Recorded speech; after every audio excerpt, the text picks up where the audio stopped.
छाबड़ा साहब ने जो कुछ भी हमें आज यहाँ दिया है वो बहुत बहुमूल्य है। और एक बार मेरे निवेदन पे बहुत जोरदार तालियों के साथ शाहबाज जी का आभार, ताकि वो बार बार आपके बीच आए और आपको जगाएं और वो सब दें जिसकी आपको जरूरत है। अभी हम जो बात करेंगे उसमें आपको बिजनेस भी समझ आएगा और आपकी जो दैनिक जीवन है, जो पारिवारिक हो या सामाजिक हो, उसमें भी आपको आपका आनंद बढ़ेगा। तो कुछ समय देने के लिए तैयार हैं हम सब? छाबड़ा साहब ने सभी को जगाया है या नहीं अभी? हाँ जी, जगा दिया जी। किसी गलत व्यक्ति को तो नहीं जगा दिया? एक बार यहां से कश्मीर मेल चलती है जी, अपना नई दिल्ली से अमृतसर के लिए रात को 10:30 बजे। सियालदा है या कश्मीर मेल है? 10:30 बजे चलती है गाड़ी। एनीवे, जम्मू तभी है, अमृतसर जाती है। हाँ जी, जम्मू जाती है। हाँ, उसी गाड़ी का किस्सा है कि एक सज्जन थे, वो टिकट लेके लेट गए स्लीपर के ऊपर और उन्होंने बोला कि भाई मुझे को अमृतसर जाना। गाड़ी वो अमृतसर खत्म होती है सुबह 5 बजे जाके, फ्रंटियर शहर। Thank you. तो उन्होंने बोला कि टीटी को ऐसा कि भाई मुझे जाना है अमृतसर और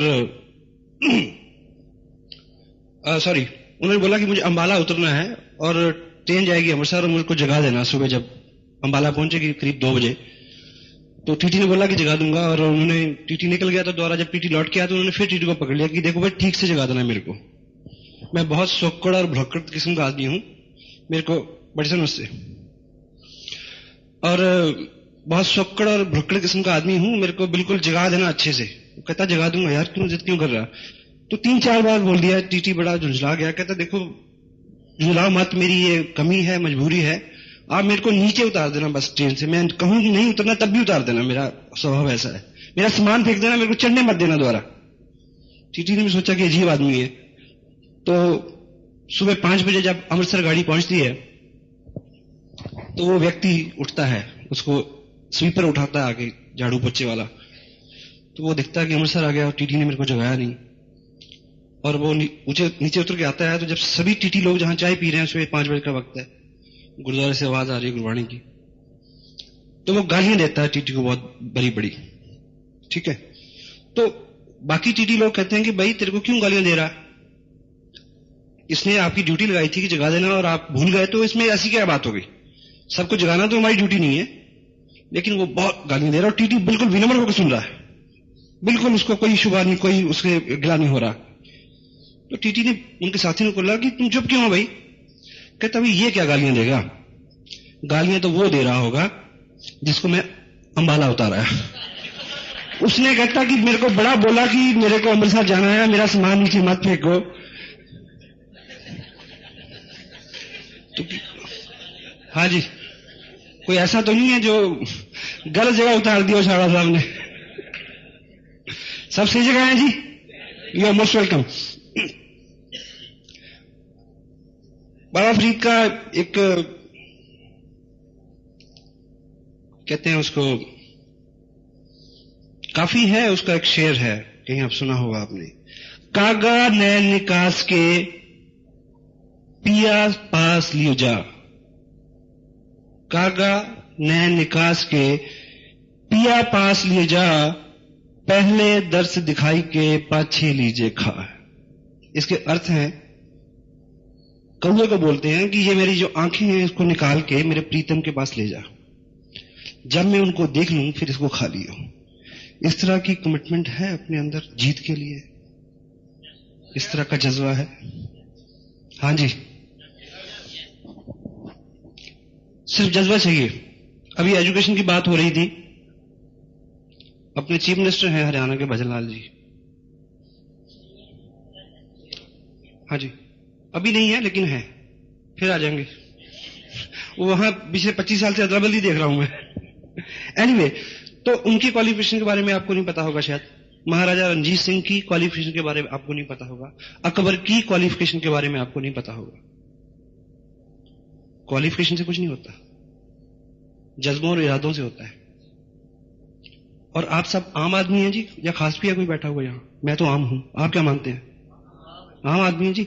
ब्रॉक हेजिस एक बहुत बड़े एंटरप्रेन्योर हैं वर्ल्ड के, उन्होंने बहुत सारी किताबें लिखी हैं, कभी मिले तो पढ़ना। एक बुक है उनकी, यूइन कॉर्पोरेट।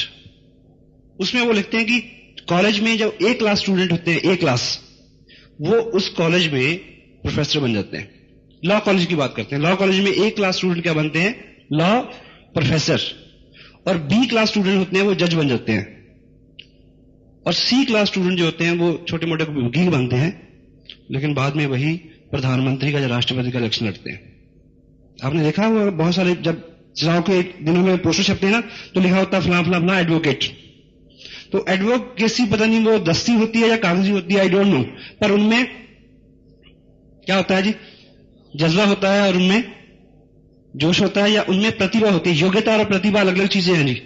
योग्यता जो है वो बहुत से पीछे ऐसे संस्कार होते हैं कि आप ऐसे ठीक परिवार में जन्म लें जहां पे एजुकेशन का एनवायरनमेंट हो, ठीक है, आप पढ़ लिख जाएं, ठीक है, आपकी कोशिश रही उसमें रहेगी निस्संदेह, लेकिन ऐसा हालात आपको मिले कि आप पढ़ते जाएं और आप बीए, एमए, पीएचडी कुछ भी कर लें, लेकिन ठीक अलग उसके विपरीत हालात हो तो आप नहीं पढ़ सकते ना जी। होता है जी ऐसा?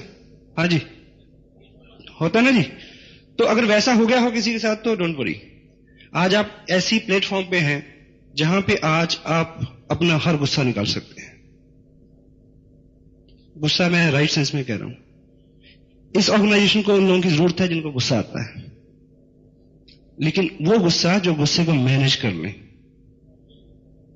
और उसको पॉजिटिव वे में निकालें। ठीक है जी? गुस्सा है, गुस्सा जोश जो भी है उसको किस तरह से कन्वर्ट करें हम, ताकि हमारे जीवन में वो सब आ सके जिसकी हमें ख्वाहिश है। किसी लोग शुरू में ये सोचते हैं कि भी मैं तो स्मार्ट नहीं हूं, या मेरे से ऐसा कैसे होगा। अभी सुरेश भाटिया जी स्टेज पे थे, उनको भी किसी ने स्पॉन्सर किया है, और जिन्होंने स्पॉन्सर किया है वो शायद एक आम सा आदमी हो, वो शायद इस फंक्शन में भी ना हो, और मुझे भी किसी ने स्पॉन्सर किया है। यस, यही बात है। तो यदि आप चलते रहेंगे तो आप भी कभी ना कभी सुरेश भाटिया और अत्री जी और विनोद जैसी किसी व्यक्ति को स्पॉन्सर कर देंगे। चलते रहेंगे तब, चलते रहेंगे जी, चलते रहना है। और मेरे को बड़ी खुशी हो रही है इस बात की कि आप सब लोग, विनोद जी और अत्री जी, ऐसे लीडर की सशक्त लीडरशिप, डायनामिक लीडरशिप के साथ के नीचे अनुभवी लोगों के साथ काम कर रहे हैं। और आने वाले जो कुछ महीने हैं उन दिनों में ये बिजनेस बड़े उफान पे होगा। फरीदाबाद का नाम होगा पूरे हिंदुस्तान के अंदर के फरीदाबाद में जो हो रहा है, देखो क्या हो रहा है। तो इस शहर में अगले 2 साल में बहुत सारी कारें खरीदी जाएंगी, बहुत सारे मकान बनेंगे। तो निश्चित रूप जो लोग आज यहां पे हैं, आपका नंबर पहले पड़ेगा जी, बशर्ते कि आप तब तक चलते रहें। चलते रहेंगे जी? यस। तो चलते रहने से पैसा आता है। और अभी संक्षेप में कुछ पॉइंट्स में आपके साथ जो है वो डिस्कस करना चाह रहा हूं कि कहीं अटक रहा हो किसी का काम। बहुत सारी बातें उल्लास और उत्साह और ताली बजाओ और ये सब चीजों की बातें होती हैं। जो लोग पहली बार इस तरह की ऑर्गेनाइजेशन में आते हैं, इस तरह के इन्वायरमेंट में आते हैं, तो उनको लगता है कि पता नहीं कहां आके बैठ गए। देखिए, आप सब सहमत हैं कि जो अमीर हैं वो अमीर ही बनते जा रहे हैं। हाँ जी, मैं सहमत हूं। गरीब ही बनता जा रहा है, यही सच है, ये ऐसे ही रहेगा।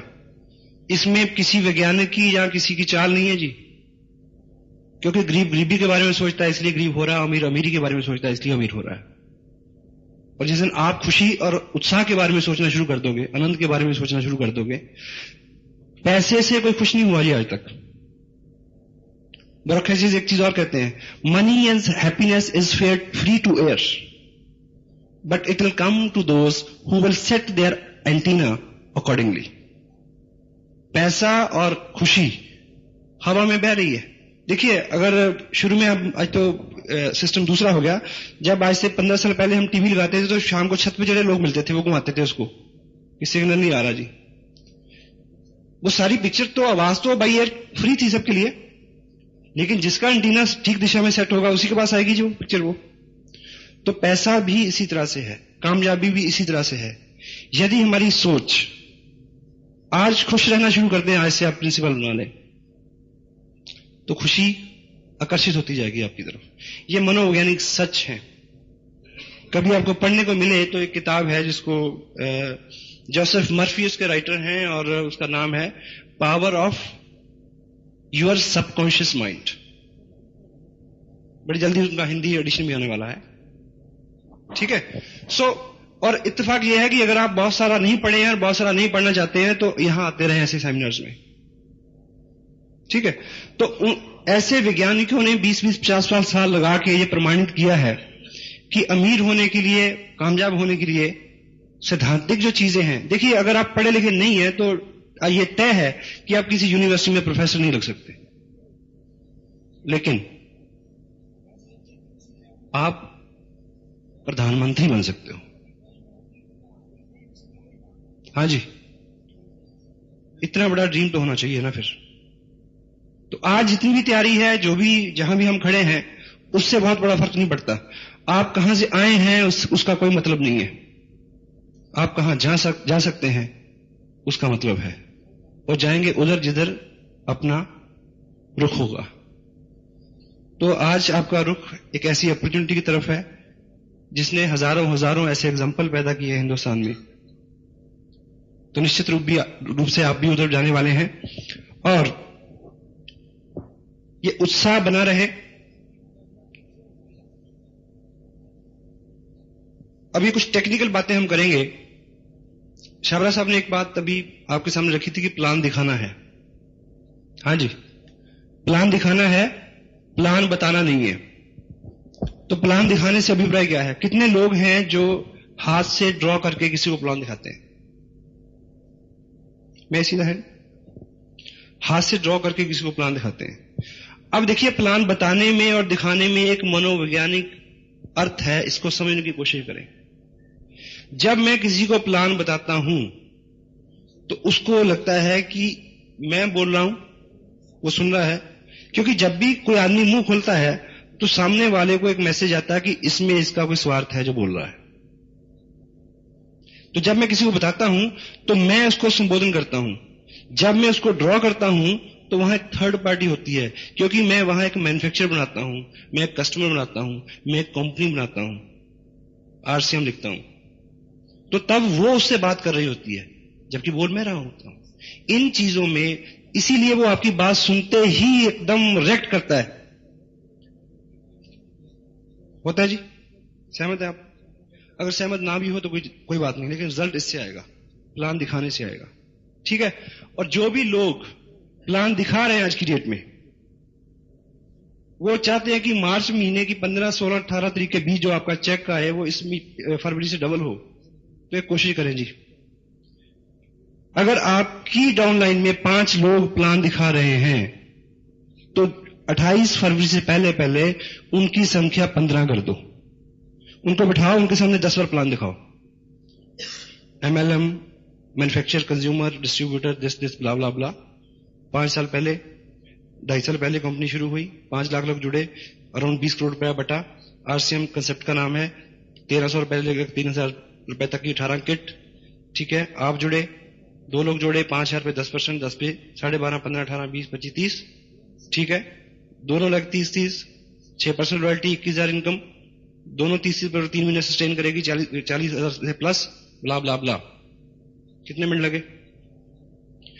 अपने ग्रुप में अगर 5 लोग हैं तो उनको 15 कर दो। अगर खुद नहीं सीखा है तो उसको पकड़ लो जो भी नजदीक है जो आपको सिखा सकता है, सुबह दोपहर शाम कभी भी, प्रैक्टिस से होगा जी। सीख लेंगे जी? कितना इसमें हुनर चाहिए मुझे बताइए। और कोई आदमी आपको नहीं पूछेगा कि आप इसको जानते हैं या आपने रट्टा मारा हुआ है। हाँ जी, कोई पूछता है जी? ठीक है, तो ये बात हो जाएगी। ये काम देखिए, हाँ नाम में जवाब लेते रहिए, हो जाएगा जी? यस। और इसके आगे देखिए, इन्विटेशन की बात आती है कि आप लोगों को इनवाइट करते हैं कि आप उनको उनका प्रोजेक्ट, उनका प्लान देख लें। तो लोग आ जाते हैं जी आराम से? नहीं आते जी? क्या कहते हैं जी आप उनको? हाँ जी, ऐसे बहुत प्लान देखे हैं, तो उनको प्लान मत दिखाना। देखिए, कोई चीज, हर चीज आपके लिए उसी तरह से काम करे, ये मैं गारंटी नहीं देता, लेकिन उसमें नए नए तरीके खोजे जा सकते हैं। अगर कोई आप ही के सेक्टर में कोई व्यक्ति रह रहा है और वो आपके घर उठ के आए, बड़ा दूर हो गया ना, बड़ा काफी फासला हो गया, 2-4 मीटर का या गज का या ना 1 किलोमीटर का, एक व्यक्ति को मैं बुलाता हूं, वो कहां से आता है, करीब वो 150 किलोमीटर चल के आता है, लेकिन मैं उसको क्या बोलता हूं, मैं उसको बोलता हूं कि मेरे एक फ्रेंड है, वो एक बहुत बड़ी मिल है भीलवाड़ा में, उसके डिस्ट्रीब्यूटर हैं। ठीक, झूठ तो नहीं बोला मैंने? हाँ जी, झूठ तो नहीं बोला। और उनको मैंने बोला कि वो जो डिस्ट्रीब्यूटर हैं वो उस कंपनी के जो मालिक हैं उनके बड़े करीब हैं। गलत तो नहीं कहा? ठीक कहा जी। और वो आपके एरिया में एक डिस्ट्रीब्यूटरशिप देना चाह रहे हैं, क्योंकि उस एरिया में पहले कोई नहीं है, या है तो, लेकिन आपको, मैंने आपके बारे में उनको बताया, आपकी बैकग्राउंड के बारे में, तो वो कहते कि हाँ, और उसमें कोई आपकी इन्वेस्टमेंट भी नहीं होगी, लेकिन आपको एक दिन निकाल के इसको चेक करने आना पड़ेगा। तो वो दुकानदार आदमी है जी, कभी दुकानदार बंद करता है दुकान? नहीं करता ना जी। उस आदमी ने दुकान बंद की, शटर लॉक किया, जलंधर से कैथल तक वो आया और देख के चला गया। अब वो ज्वाइन करे या ना करे, काम करे या ना करे, मेरा काम क्या था, एक इनविटेशन देना ताकि वो उसको देख ले। कामयाबी मिली? हाँ जी, मिली। तो ऐसी 100 तरकीबें हो सकती हैं। और जब मैंने बोला कि एक व्यक्ति है जो कंपनी का डिस्ट्रीब्यूटर है, तो मैंने झूठ नहीं बोला। जब मैंने ये बोला कि वो कंपनी के मालिक को जानता है, उनके साथ नजदीकी है, तो मैंने गलत नहीं बोला। लोकचंद छाबड़ा जी के बारे में मैंने जिक्र किया तो मैंने गलत नहीं बोला। कुछ भी गलत बोले बिना मैंने उससे फैक्ट बताए उसको सारे। डिस्ट्रीब्यूटरशिप आरडी के बारे में हमारे यहां बात होती है, सारी कहानी सच है जी, कुछ झूठ नहीं है। वो उसको ट्रेडिशनल तरीके से कर ले या नेटवर्किंग से कर ले। मैसेज सीख गया। और दूसरा क्या है, मैं ये मानता हूं, आप कहीं भी जाओ तो आपको लोग कहेंगे कि यहां नहीं, यहां तो बहुत सारी कंपनियां आई, यहां तो माहौल बहुत खराब हो गया, ऐसा लोग बोलते हैं जी। ये हर जगह है। और मैं इस पीरियड को नेटवर्क के लिए सबसे हेल्दी समय पीरियड मानता हूं जी, क्योंकि लोग ऊब चुके हैं गलत चीजों से। आप उनको सही चीज दिखाओ, उनकी समझ में आएगी, पर दिखानी आपको पड़ेगी। यदि आप ये मान चुके हैं कि बहुत कुछ हो चुका है, बहुत सारी कंपनियां आ चुकी हैं, जा चुकी हैं, ये है ब्ला ब्ला ब्ला ब्ला, तो आप घर बैठोगे। आपको यह विश्वास होना चाहिए कि आपके पास जो चीज है वो इस धरती पे सर्वश्रेष्ठ चीज है। आप जो नेटवर्किंग के माहिर हैं, आप मेरे सामने बिठाओ उनको किसी में से। इससे बढ़िया प्लान पी, किसी और कुछ और पीने की बात मैं नहीं कर रहा। प्लान, प्रोडक्ट, पेड आउट, आज से उनसे बढ़िया कहीं नहीं हो सकता।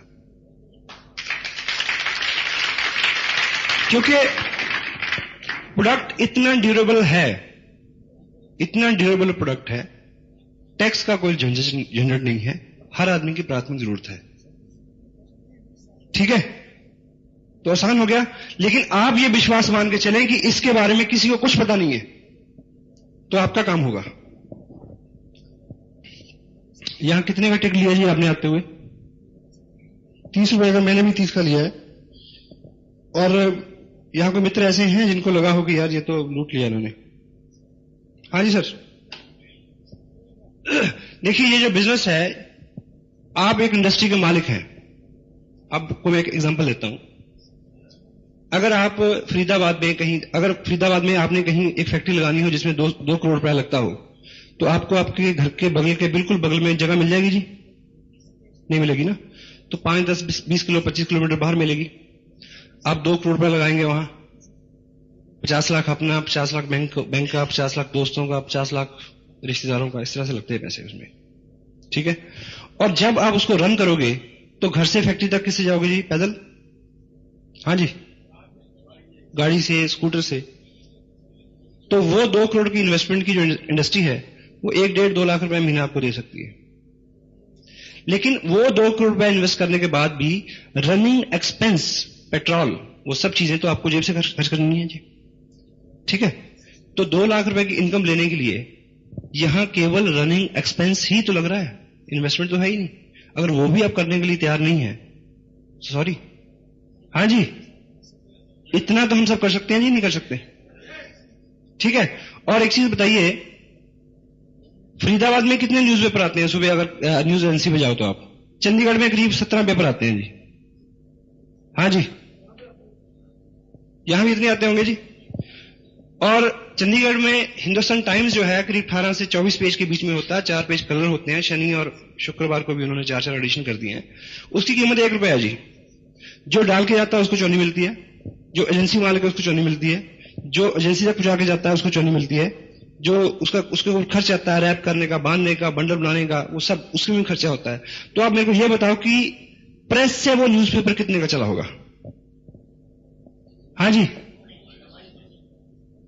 मान लीजिए कि 0 में चला हो, ठीक, लेकिन आपसे उन्होंने ₹1 लिया, तो वो ₹1 भी तो छोड़ सकते थे ना।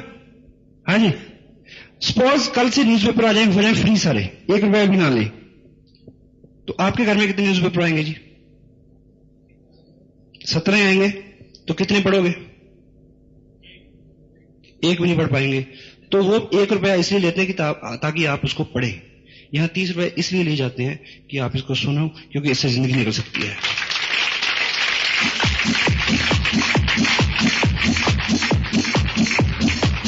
एक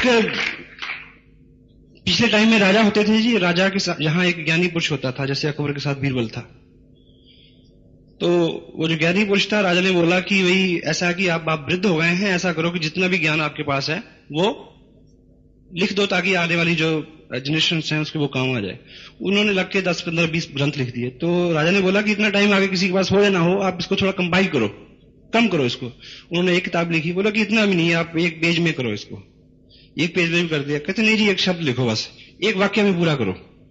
तो उन्होंने लिखा, there is no free lunch.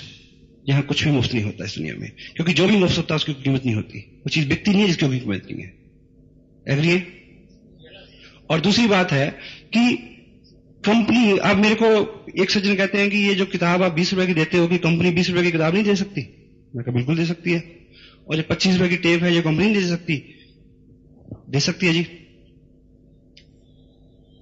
तो मैं कहा कि मैं ऐसा सजेशन भेजता हूं, रिक्वेस्ट करता हूं कि शायद वो अगली बार से फ्री आ जाए आपके पास। पर मैं कहा मेरे को एक चीज बताओ,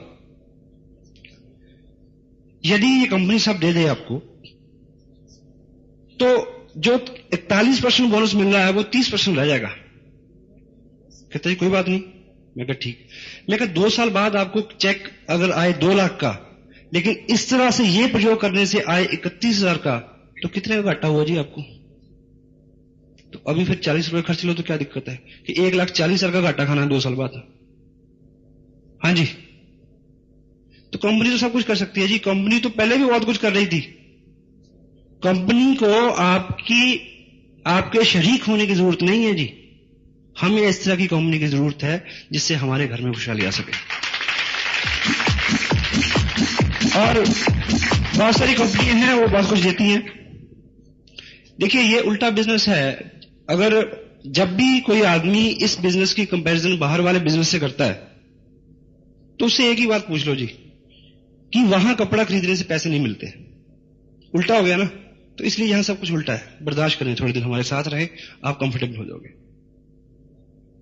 आज तक कपड़ा, देखिए मान लीजिए आपके ससुराल की दुकान है कपड़े की, तो आपको सारी उम्र कपड़े फ्री मिलेंगे जी? बिल्कुल मिलेंगे। हिंदुस्तान में ऐसा होता है। लेकिन फ्री कपड़ा लेने से आप कितने अमीर बन जाओगे 30 साल बाद, मुझे बताइए। हाँ जी। लोग अगर ये कहते हो कि महंगा कपड़ा, सस्ता कपड़ा, फ्री कपड़ा लेने से कोई अमीर बन जाएगा जी? तो कौन सा कपड़ा लेने से अमीर बनेगा? RCM का। तो जितने भी प्रश्न हैं घूम फिर के वहीं आते हैं कि ये टोटल इंडस्ट्री है, इसको अगर हम बाहर से कंपैरिजन करते हैं, जो आप करते हैं, जो कोई करता है, तो पीछे लौट के ये देखने की जरूरत है कि यहां पे हर चीज उस एंगल से नहीं देखी जाती जिस तरह से हमारी ट्रेनिंग है। लेकिन हम आपसे खफा नहीं है, किसी नए व्यक्ति से हम खफा नहीं है, क्योंकि उसकी ट्रेनिंग ऐसी है। आप में इतना मादा, इतना पेशेंस होना चाहिए कि आप उनको वो सब दिखाएं कि वो समझ सके। एग्री? Yes, thank you. को ड्रॉ करके दिखाते हैं तो थर्ड पार्टी अप्रोच काम करती है, ठीक है। और आप आज बिजनेस ज्वाइन करते हैं, वर्ल्ड वाइड एक बहुत बड़े लीडर हैं इस तरह के नेटवर्क कंपनी को लेके, जहां कहीं से उनका अपना एक्सपीरियंस है। उनका जो मानना है, और आपके सामने भी, आपकी ऑर्गेनाइजेशन में कोई ऐसा आदमी आया होगा जिसने साइन किया होगा, साइन करते उसने बोला कि भी ये बताओ कि जबलपुर में कैसे चल रहा है बिजनेस, मेरे वहां ससुराल है। फिर वो पूछेगा दिल्ली में बताओ, वहां तो मेरा कजन रहता है।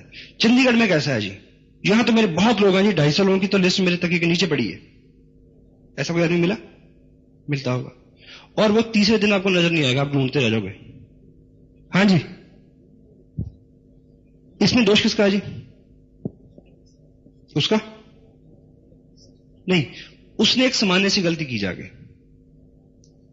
क्योंकि इस बिजनेस में एवरेज आदमी जो नया आदमी जिसने साइन किया है, वो उसकी उम्र पता कितनी होती है जी? टिल 3 नोस, जब तक 3 लोग उसको मना ना कर दें, उतनी उसकी उम्र होती है। और जब उत्साह से देखता है, जाते 3 लोगों से बात करता है। क्योंकि जब वो प्लान देखता है ना, तो उसके नजर में 2-3 लोग, आपने जब पहले प्लान देखा था, आपकी नजर में 2-4 लोग आ गए थे देखते देखते। अगर गर्म गर्म आप उनसे बात कर देते, वो कहते कि हट क्या ले आया यार, बहुत सारी कंपनी आई और गई, तो आप आगे कुछ करते, बड़ा मुश्किल था। तो किसी भी व्यक्ति को इस एक्टिविटी से रोकना, जबरन नहीं, जबरन रोकोगे तो मुश्किल हो जाएगी। दीवार पे पेंट लगा होगा ना जी, तो वहां अगर लिखा जाए कि मत छूए, ताजा पेंट है, तो आप छू के देखते हैं ताजा है या नहीं है। छात्र साहब बताते हैं कि कहीं लिखा होता है कि यहां वो ना करें, गधे का पूत वो कर रहा है, तो आदमी को सिग्नल हो जाता है कि यार यही ये करने की जगह हुई, शायद रिवर्स रहता है ना जी। तो उसको पूछिए कि आपकी नजर में 2-4-6 लोग आ रहे हैं अभी जी, चलिए मैं मिलता हूं उनसे, ये कहना पड़ेगा। क्योंकि आप उसके लिए क्या हो? Third party approach. अब थर्ड पार्टी अप्रोच कैसे होती है जी? मान लीजिए एक मिस्टर एक्स हैं, आप ऊपर आ जाइए जी। आप शाहरुख खान थे ना अभी थोड़ी देर पहले, बड़े लक्की हैं आप, दोबारा मुलाकात हो रही है आपसे। शुभ नाम आपका? मोहम्मद हारून। हारून साहब, ऐसा है कि मान लीजिए हारून साहब एक डॉक्टर हैं, ठीक है, रोल ठीक है, पहले वो शाहरुख खान तक आप डॉक्टर, ठीक है। मान लीजिए, देखिए बड़ा सीरियस पॉइंट है, ये डॉक्टर हैं और इन्होंने प्लान देखा, इन्होंने ज्वाइन कर लिया, इनको बड़ा अच्छा लगा, इन्होंने प्लान देखा, इनको बड़ा अच्छा लगा, ये एक्साइटेड है। अब ये अपने दोस्तों से बात करना चाह रहे हैं, वो भी डॉक्टर हैं, या वो उनके क्लाइंट हैं, जो भी हैं। उनके दोस्त इनको एक माहिर डॉक्टर तो मान सकते हैं, एक बिजनेसमैन नहीं मान सकते। हाँ जी, नहीं मानते ना, क्योंकि इस इंडस्ट्री का इनके पास कोई स्किल नहीं है। और मैं हूं इनका स्पॉन्सर, मैंने इनको साइन कराने से 2.5 मिनट पहले ही साइन किया था बाहर कार में, ठीक। और अगर मैं इनके किसी फ्रेंड को मिलता हूं, ये उनको ये बताएं कि ये जो सज्जन है ये इस बिजनेस के बारे में कुछ जानता है, तो वो डॉक्टर जो है ना, उसके लिए मैं क्या हुआ? Third party approach. मेरे सामने वो चू नहीं करेगा, और अगर वो साइन करेगा तो ज्वाइन कहां होगा? डॉक्टर साहब के नीचे। तो आपको पहले 3 लोग, 4 लोग, 5 लोग उनके नीचे ज्वाइन कराने हैं, ताकि इनका हौसला बढ़ जाए कि ये काम चलता है। खुश? Thank you. देखिए, सबके मन में ये बात हो सकती है कि कंपनियां हैं, ये है, वो है, ब्ला ब्ला ब्ला। ये 100% यस प्लान है साहब, 100% यस प्लान। यदि हमसे ये नहीं हुआ ना, आगे मैं कुछ नहीं कहता, ठीक है। थर्ड पार्टी अप्रोच, इसकी जरूरत हर माहिर आदमी को है। आप एक गवर्नर को ज्वाइन करा दीजिए, गवर्नर को भी एक थर्ड पार्टी चाहिए, कि लोग उसको गवर्नर तो मानते हैं, लेकिन उसको आरसीएम का डिस्ट्रीब्यूटर नहीं मानते, या कपड़े का व्यापारी नहीं मानते, या नेटवर्किंग का माहिर नहीं मानते। तो थर्ड पार्टी है, वो अच्छा हो बुरा हो, उसका एक्सपीरियंस कम हो ज्यादा हो, लेकिन तीसरे व्यक्ति के ऊपर उसका पूरा प्रभाव पड़ता है। आप मेरे को एक चीज बताइए, एक दुकानदार है, उससे आप 25 साल से आप सामान लेते हैं, वो आपका दोस्त भी बन गया इस बीच, और उसके एक आइटम है ये, वो कहता है, आपने